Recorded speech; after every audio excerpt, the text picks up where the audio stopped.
Right? They have I'm a bill. They don't have the Bill of Rights.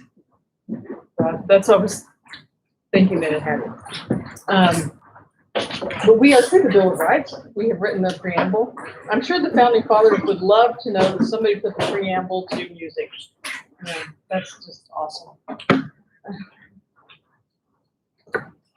And it works so well. But our Bill of Rights works well too. And as we discussed, that was one of the sticking points in ratification. Massachusetts, New York, Virginia, North Carolina all ratified the Constitution, but with reservations. And those 4 states in particular requested a Bill of Rights be added. James Madison presented 12 amendments. 10 will get passed as the Bill of Rights. Don't ask me what the other 2 are. I don't know. I didn't look it up. They didn't pass, so they don't matter as much. They were approved September 89, sent to the states and ratified by the end of 1791. I just think I said 1780. Yeah, 1789. And they became effective December of that year. They cover religion, press, speech, assembly, firearms, refusal to house soldiers, protections of unreasonable search and seizure, a guarantee that you don't have to testify against yourself, taking the Fifth Amendment, guarantee of a speedy public trial. I think there's some people who would argue that one, but speedy is relative. Protections against cruel and unusual punishment. The 9th and 10th were amendments that guaranteed personal and states' rights, mostly states' rights. But they protect all of the things that Americans were used to. We were used to trial by jury. Common law dictated that you didn't have to testify against yourself. You didn't have to incriminate yourself. You would have a speedy trial.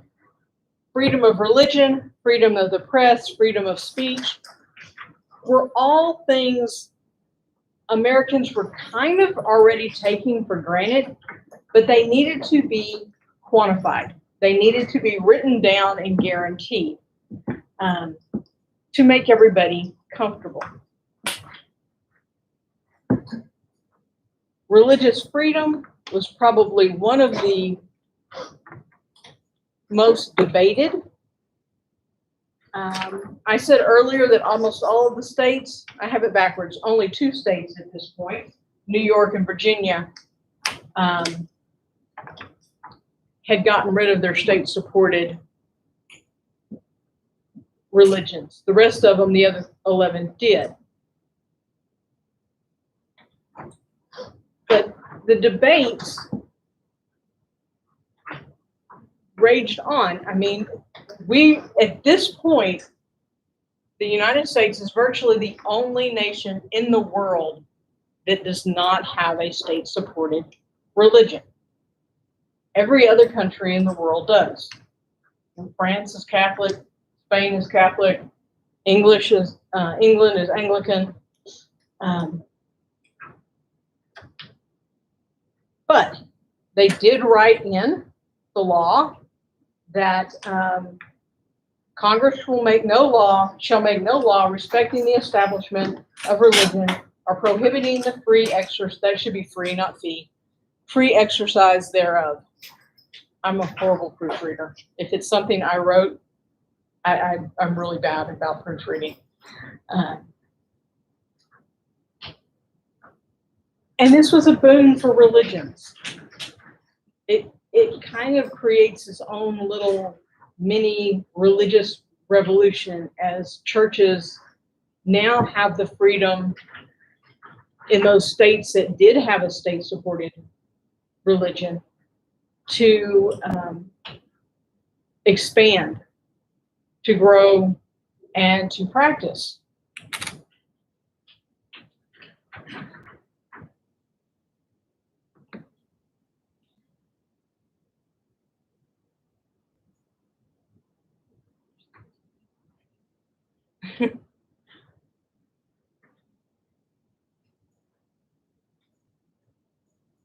Okay. Now that they get this out of the way, they can start with business. And one of the main things that Congress had to do was raise taxes, raise money, or not raise taxes necessarily, but they had to raise money. That was the big drawback of the Continental Congress under the Articles of Confederation. Now they have the means, and James Madison proposes a tariff for revenue only. Manufacturers want a protective tariff. They compromise between the two with a high tariff on select items only to protect the burgeoning manufacturing section in the United States. But the idea of high tariffs just to keep competitors out is not what Congress wants to do. We're still kind of working under the mercantile system, this idea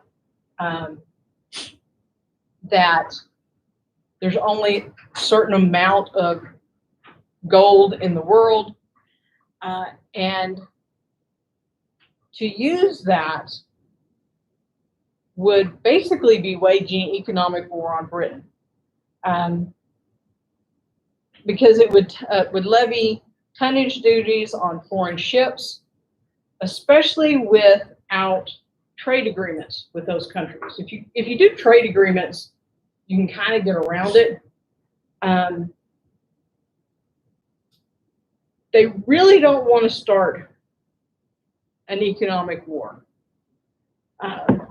Despite the fact that we beat them on the battlefield, we need their money. Northern businesses object to these high tonnage duties, but one passes anyway. The Tonnage Act of 1789, and this is that revenue raising that Madison wants to do. U.S. ships paid 6 cents a ton. American-made foreign ships. So if you bought a ship in America, and say you were a French company, but you were using an American-made ship, you would pay 30 cents a ton. Completely foreign ships paid 50 cents a ton.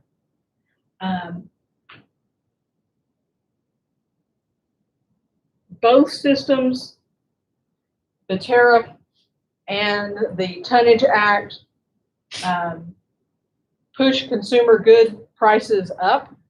They did raise revenues, which was the goal, but in the side effect is that people were paying higher prices. And it starts to pit rural America, which if you remember, we're still about 80% rural, against the manufacturers. Because obviously the rural Americans want lower prices. If you don't have these tonnage duties and the foreign ships don't have to pay as much, or they don't have to pay tariffs, then you're going to get your goods at a lower rate. At the same time, Hamilton steps on the stage. Hamilton was Washington's choice to lead the Department of the Treasury. And he is a very good economist. Economist is the right word. And he wants to get the nation on a sound economic footing. And he does this much in the same way that Robert Morris did. Morris was, I guess, a mentor to him in a way. And he thinks through the Treasury, he can help create a strong government. Hamilton is very, very pro-government, big government. This is going to be important later on. He felt the government should encourage business, kind of push that aspiring American spirit. He set out to secure federal debt. Much like Morris, he believed that you needed to have some debt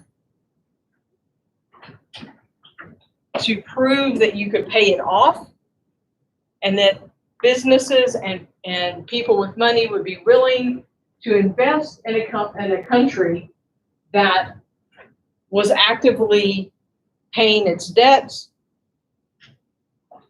And he wants to establish some sort of public credit. And he comes out with these reports on public credit. The first is the war debt. The war debt is a big issue. Nationally, the war debt is a problem. Continental Congress did rack up some war debt. But the bigger problem is that the states all racked up war debt. And in the years following the war, some of the states had started paying theirs off. Some of the states didn't. It was a very uneven mix. But Hamilton wanted the nation to take on all of the state debts.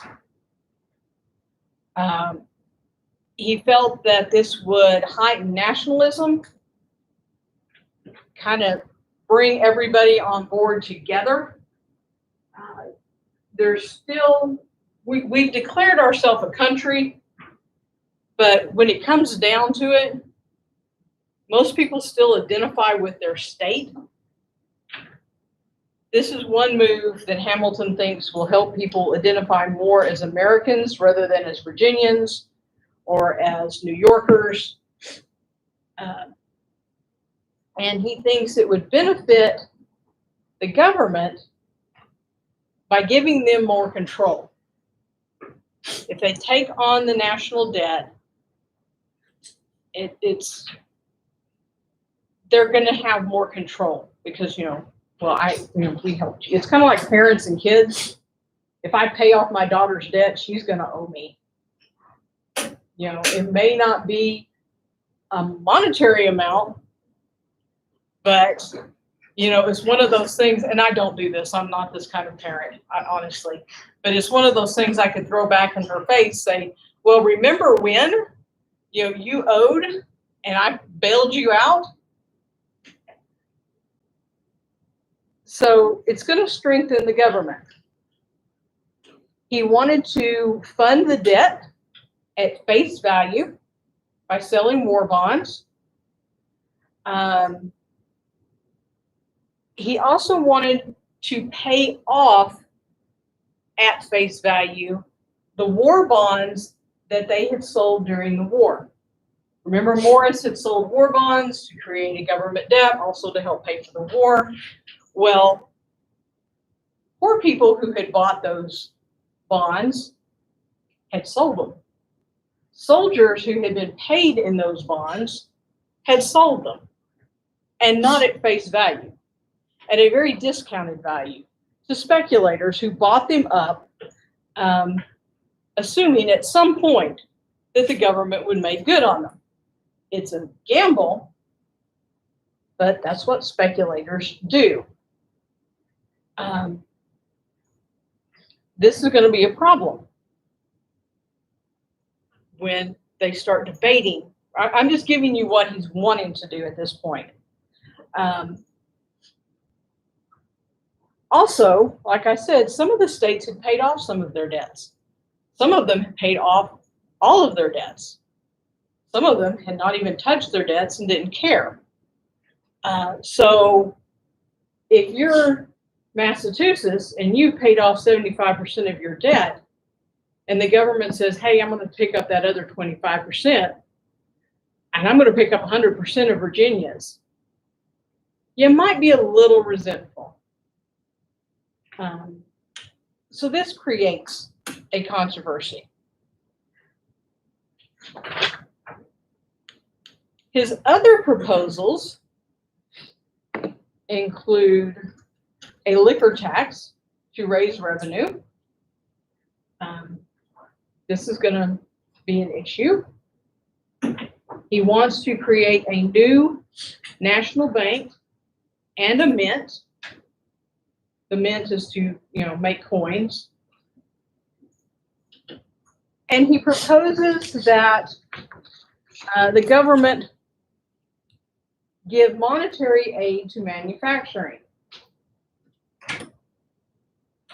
These proposals didn't go over entirely well. The war bond, there was a lot of backlash. A lot of it was sectional. The North had paid, or the South had paid off more of their debt than the North had, so the North would benefit, even though I use Massachusetts and Virginia as my examples. The war bond issue, there was complaints both from the original bondholders and from members of Congress that by paying them off at face value, the government was just benefiting the speculators, and that the poor and the soldiers weren't getting what they were promised. And Hamilton's answer is, they got what they were promised. They were promised a war bond. If they had held on to it, they would be getting full value. It was their decision to sell it to a speculator. The speculator took a gamble and is winning. That's what free enterprise is about. They didn't use that term yet, but basically that is where they're at. So sorry, you were stupid and sold your bond. And he eventually will win on that issue. They compromise, and it's kind of a bad compromise. On the issue of the states and the war debts, the South concedes or agrees to a compromise that in exchange for grants that would never have to be repaid, it would kind of even out the amounts of money. So say North Carolina had paid off $100,000 in war debts, and there wasn't anything left for the government to assume. The government would give them a grant of $100,000. So they're still getting that money. And supposedly these would not have to be paid back. And they wanted the capital to be located in the South. That is why Washington, D.C. is where Washington, D.C. is now. It's kind of at the bottom of Maryland, I guess, the top of Maryland. We don't have a good map up there. Oh, y'all can look at a map. They wanted a southern location. They're going to find out later that the location of the capital is really not all that important. And that maybe they should have fought Hamilton just a little bit harder, because Hamilton is going to use these economic measures to really strengthen the government. And the first big thing besides clearing the national debt, or clearing the war debt, is creating a national debt. It's modeled on the Bank of England. It was able to issue paper money, so we would have one currency for the entire nation. The states are no longer allowed by this new constitution to create paper money. It was kind of like Robert Morris's. It was privately and publicly owned at the same time. The government would control it, but privately it would be invested.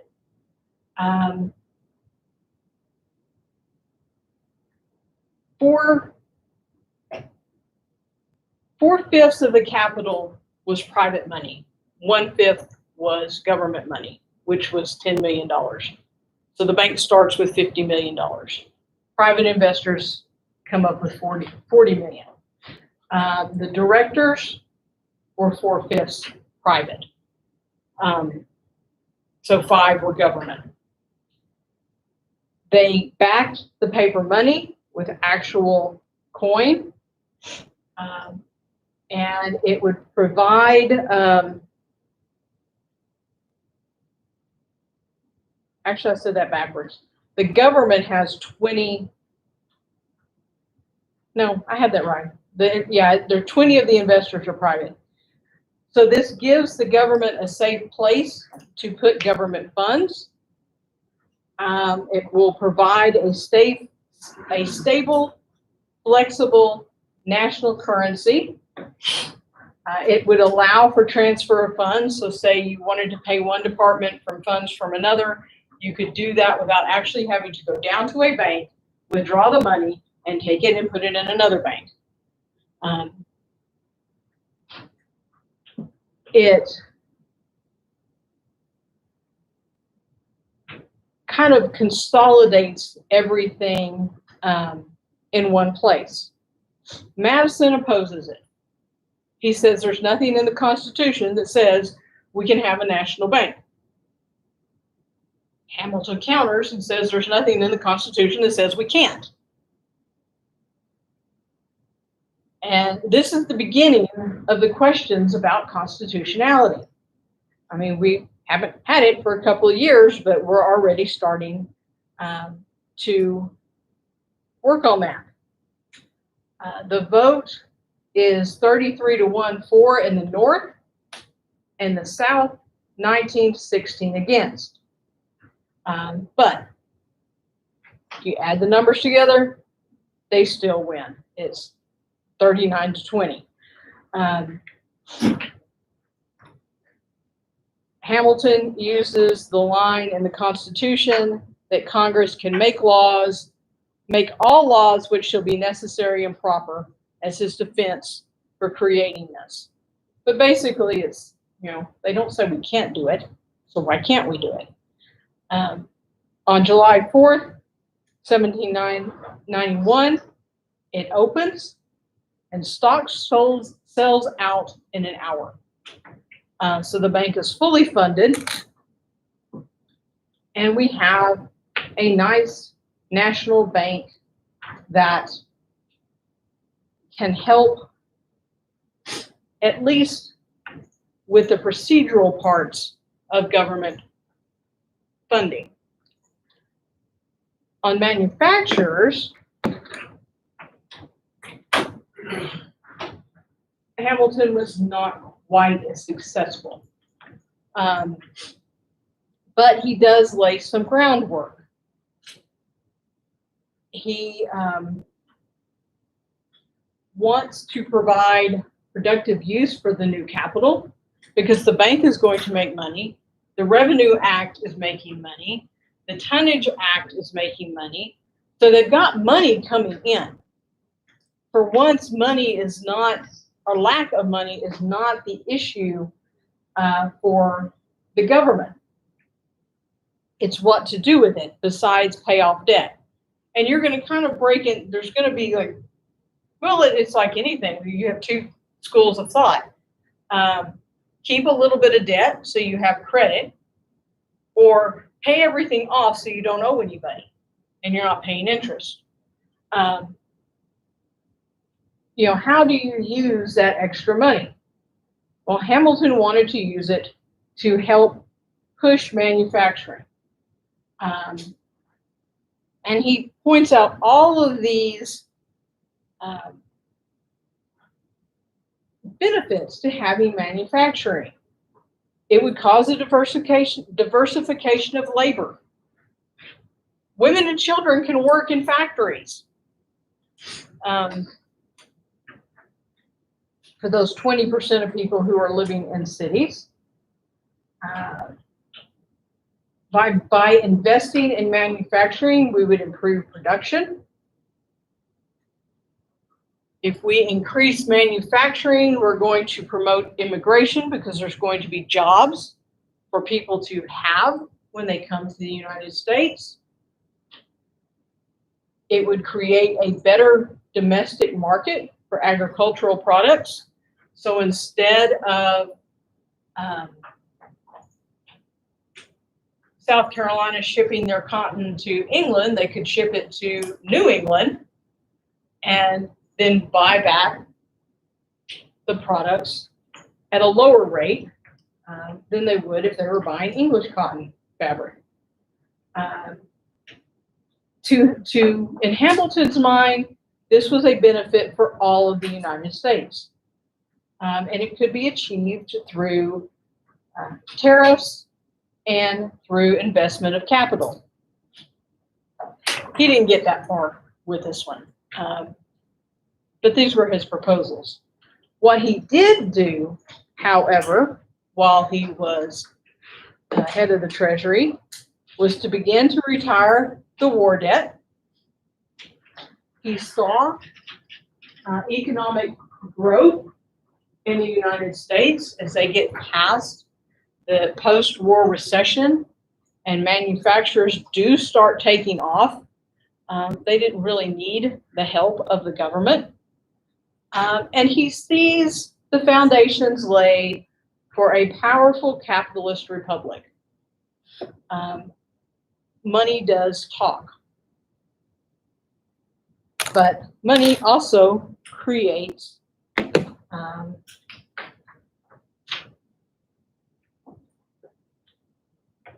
division. And Hamilton's, I have two of the same thing. Hamilton's plans bred very strong opposition. And because of them, we're going to see the beginnings of our first political parties. Hamilton's supporters called themselves Federalists. Hamilton was a Federalist in the fight for ratification. Basically, Federalist just means a strong national government. Those who opposed called themselves Republicans or Democratic Republicans, and they were led by Madison and Jefferson. And it really comes down to the personalities of Hamilton and Jefferson. The Republicans are going to imply that the Federalists are trying to create a monarchy. But like I said, it really comes down to their personalities. Hamilton was a hard-headed realist. I mean, he had been orphaned as a child. He had made it. He pretty much was a self-made man, and he didn't have the easiest life. He feared anarchy, loved order, and he believed in a strong central government that was engaged in business.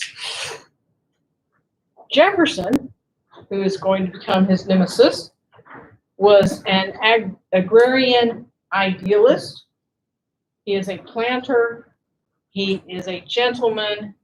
He is well educated. He is well read. He feared tyranny and loved liberty. And he pushed a decentralized agrarian republic of small farmers. So they are on very, very different sides of this picture. And they are both very powerful men in the government. Madison is going to lead the opposition to Hamilton in Congress. and Jefferson in the cabinet, which probably made for some very uncomfortable cabinet meetings for Washington, who I think feared conflict more than anything.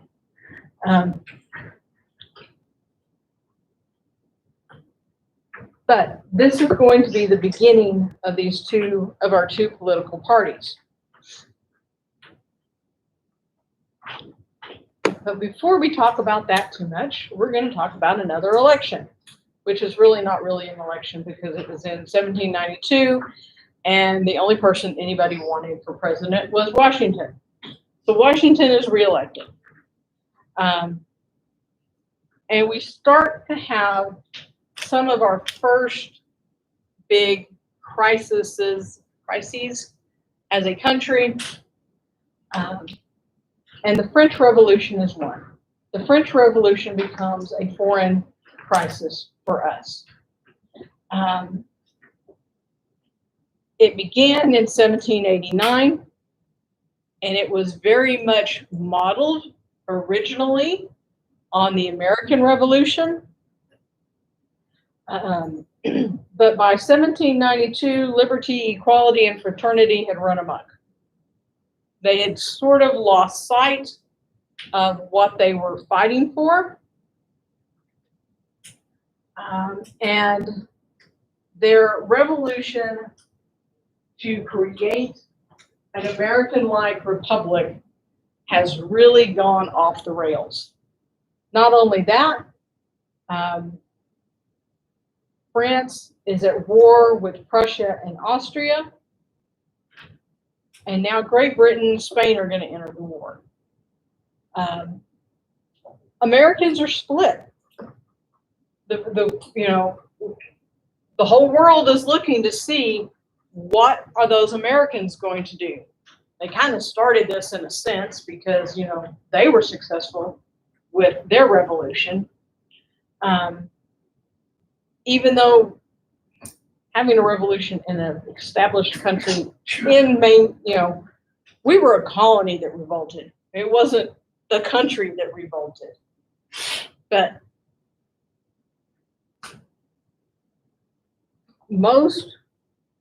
Americans were split.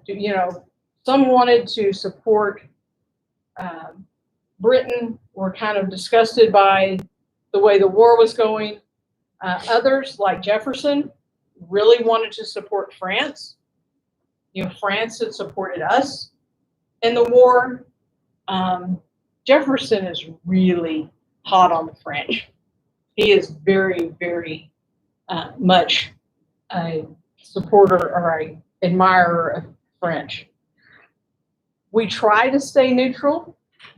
Washington declares our neutrality on April 2nd, 1793. Even though we had the Treaty of Alliance in 1778, and that is brought up by the French, hey, we joined you, why aren't you joining us? Washington manages to keep us out of it and declare neutrality. There are little things that happen.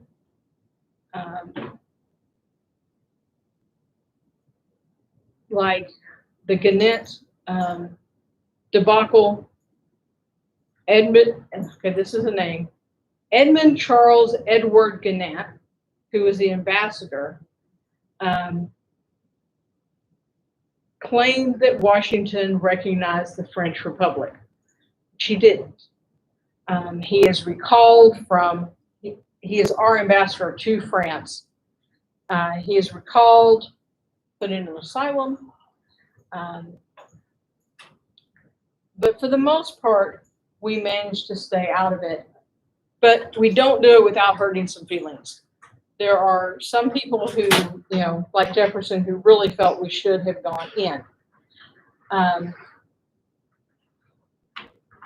Then the British start causing some diplomatic issues. In late 1793,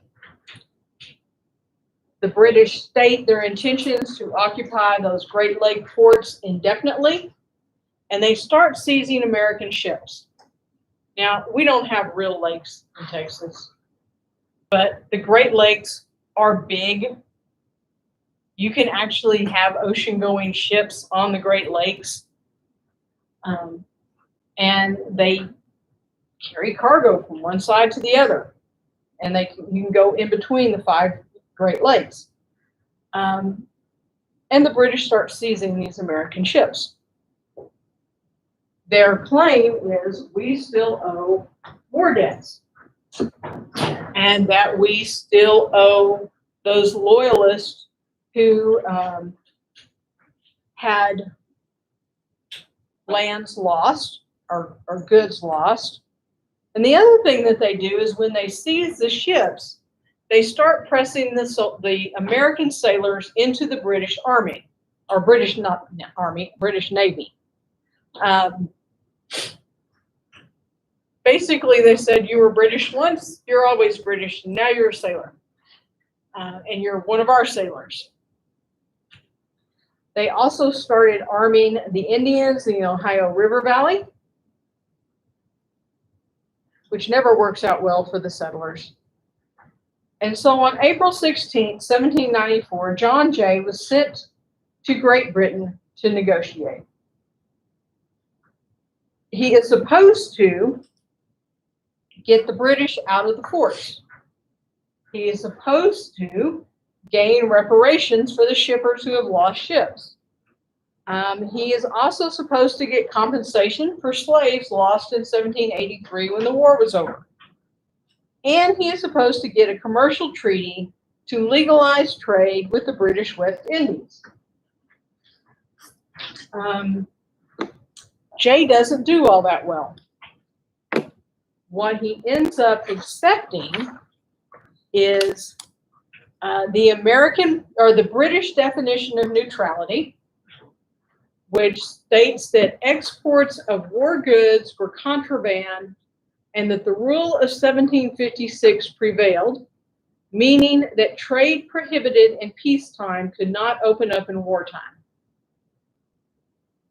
And this refers to trade being done with France at this point. You know, are we sending them arms? Are we sending them gunpowder? We're agreeing that we can't. Great Britain got most favored nation treatment as far as economic, and the promise that French warships would not be outfitted in the United States. So if the French want to buy a warship, they can buy a ship in the American colonies, or in America. We're not colonies anymore. But it can't be outfitted for war in America, which is a problem, because that's a very lucrative trade when countries are at war. He lost out on the issue of slaves and had to promise that the U.S. government would repay the war debts to British merchants. The British did agree to evacuate the forts by 1796, which is only 2 years. And they did agree to pay for the ships that were seized in 93 and 94. And they agreed to legalize trade in the West Indies with restrictions. It was not completely open trade. I'm not sure even why that mattered, because they were going to smuggle what they couldn't do legally anyway. But it makes it easier if it's legal.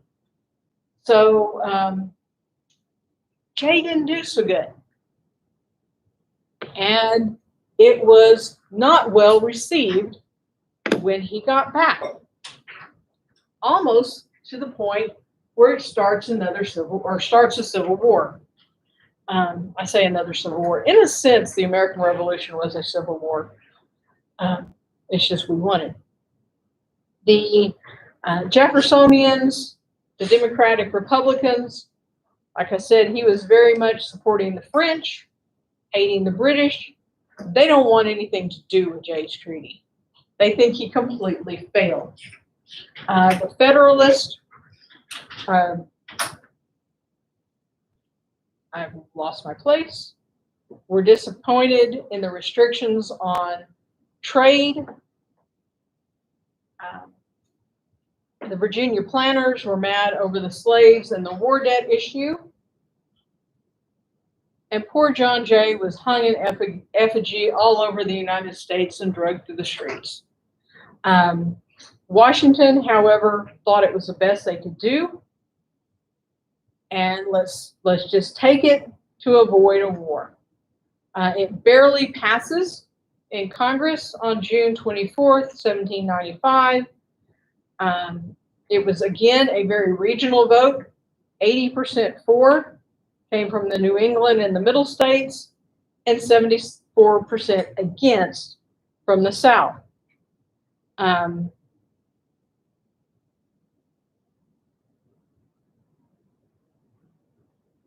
It's going to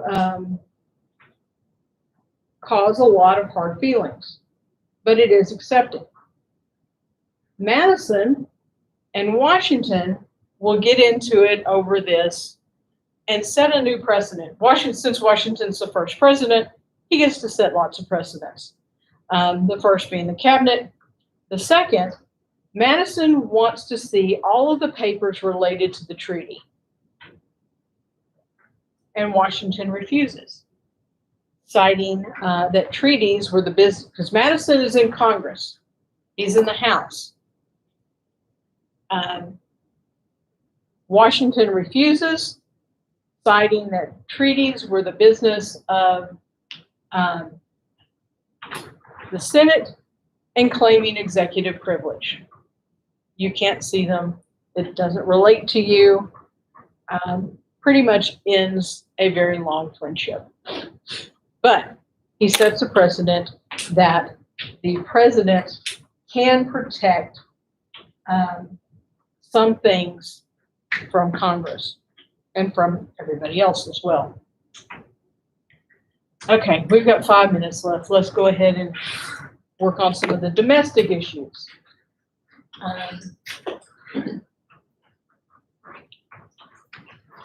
On the frontier, you're having conflicts with the Indians escalate. This is going to be an ongoing problem. It was an ongoing problem as colonies. I don't know why they thought it might just disappear, but it's not going to, particularly when you have the Spanish and the British feeding arms to the Indians and inciting them. In 1793, General Anthony Wayne, who had made his name in the war, was sent to the Northwest Territory with 2,600 men, and he builds Fort Greenville. He will immediately take the offense, and with reinforcements from Kentucky, they will fight the battle at Fallen Timber.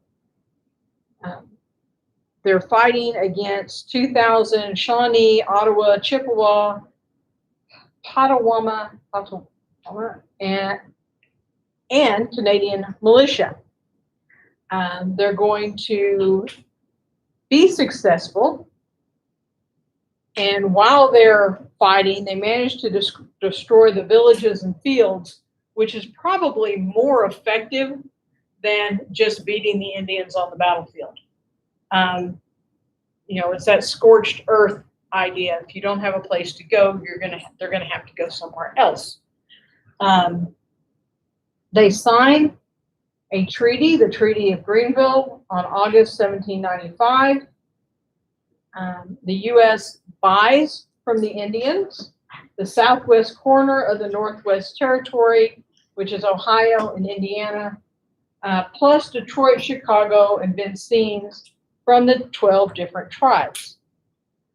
So Anthony is pretty successful.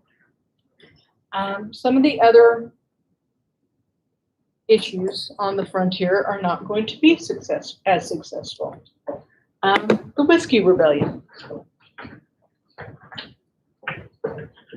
And remember, Hamilton wanted to put a tax on liquor, and he did.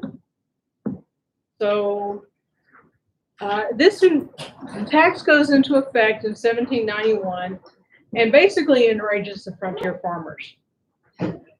Corn, maybe we can get through this.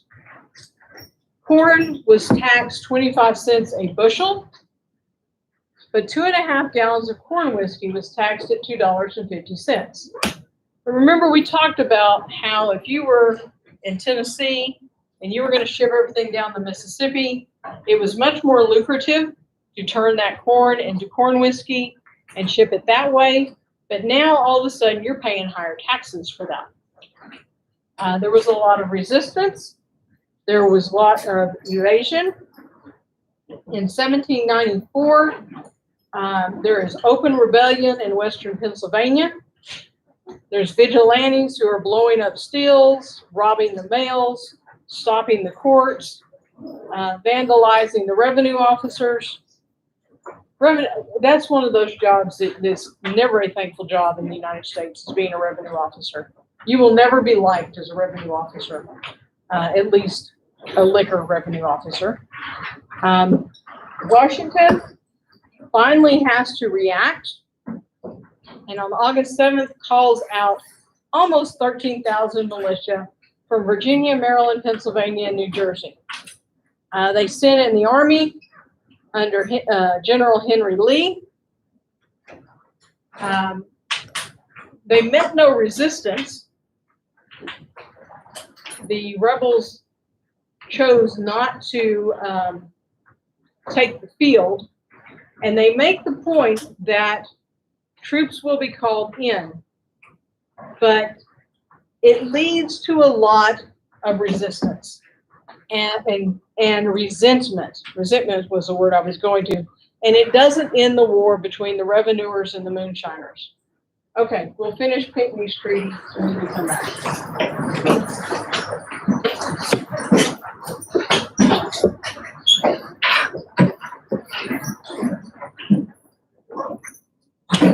That's not good. The roll. The roll. Thank you. You're welcome. Have a good day. You too.